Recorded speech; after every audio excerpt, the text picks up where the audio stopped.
Hello, everybody. Welcome back to the Law of One Spiritual Advice Podcast. My name is Elle, and today we will be reading another quote from Ra, and it is from session 18.6. So this is commentary on transcripts that can be found at llresearch.org, specifically this one, the Law of One, the Raw material, session 18.6. Let us begin. So the answer from Ra, it goes as so. Quote, what would be an improper distortion with one entity is proper with another.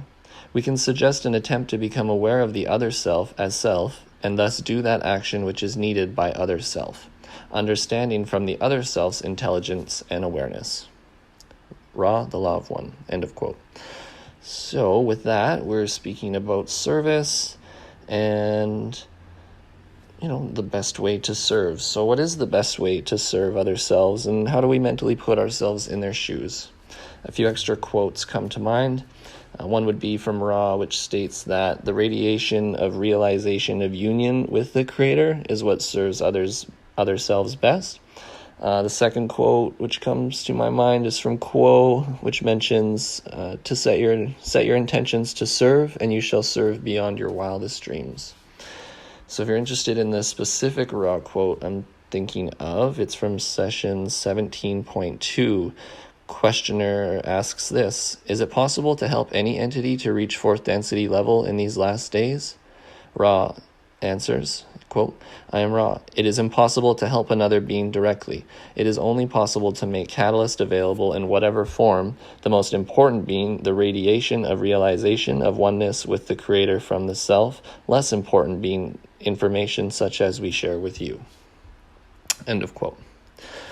So what they're saying there, in my opinion, is that you may seek to give specific information to people to help them, but that is less valuable than the very essence of your being. How you come across to the other self when you're teaching speaks more to them than the specific information that you're trying to give. Meaning things like your energy you bring to the conversation, your smile, your body language, the joy and earnestness and honesty with which you speak. All these things are potentially more valuable than what you actually have to say, just the way that you say them. So this is important to keep in mind, especially when you're speaking with someone who might be disagreeing with you or, less open. The specific information you give might be rejected, but your loving intentions and attempt at service is a service to the other self. So in this, you may see all attempts to be somewhat successful, even when on the surface they may seem to be a failure, provided you've also kept your intentions in check and kept your attachment to the outcome in check, since holding on to a positive outcome is not an example of freely giving. So you don't want to hold on too hard to seeking all these outcomes, because you seeking a specific outcome is going to prevent you from just freely giving what you have to give. And if we're attempting to live in the heart and in the fourth density vibrations of love and understanding, we should be attempting to give freely of our service, just freely from the heart. Freely give, freely receive. So, you have given freely, but how do you know what to give or how to serve? So what may be a service to one entity may be considered a disservice to a different entity. We can't always generalize ways of service, since all entities are unique, and therefore a unique approach will be warranted. And let's go over some possibilities of ways people can perceive. Ra mentions elsewhere a scene of someone buying groceries at the store and not having enough money to pay. So this is session 33.8. Ra says, thus, a scene may be observed in your grocery store. The entity ahead of self may be without sufficient funds. One entity may then take this opportunity to steal. Another may take this opportunity to feel itself a failure. Another may be unconcernedly remove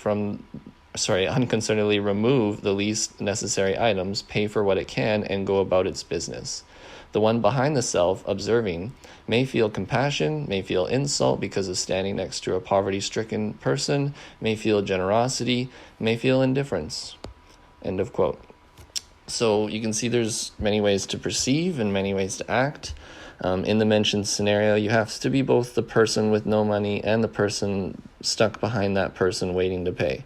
Like, when you consider the dynamics of the range of perceptions and choices you have at your disposal, you'll notice serving isn't always so easy. The answer isn't always extremely obvious.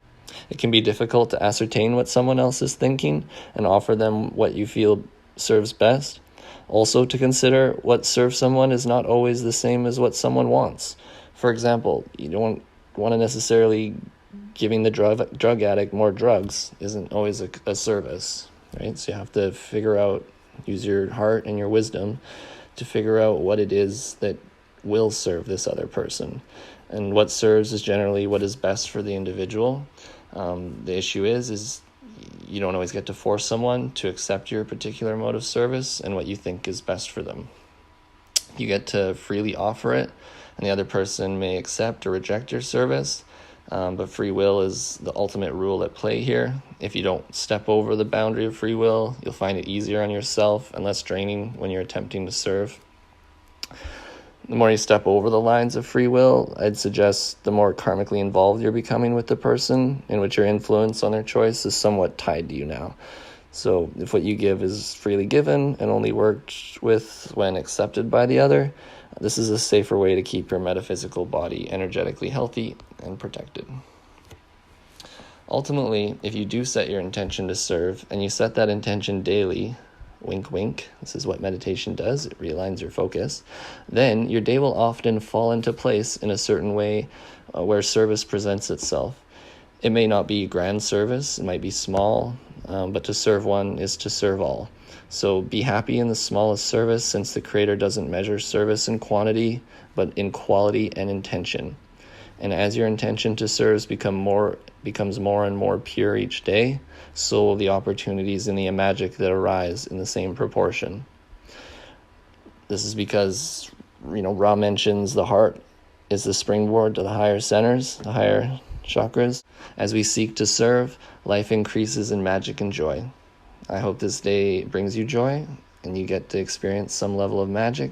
If you're feeling low on magic, remember free will. Ask and you will receive. Thank you for tuning in, everyone. Podcasts are every Monday, Wednesday, and Fridays.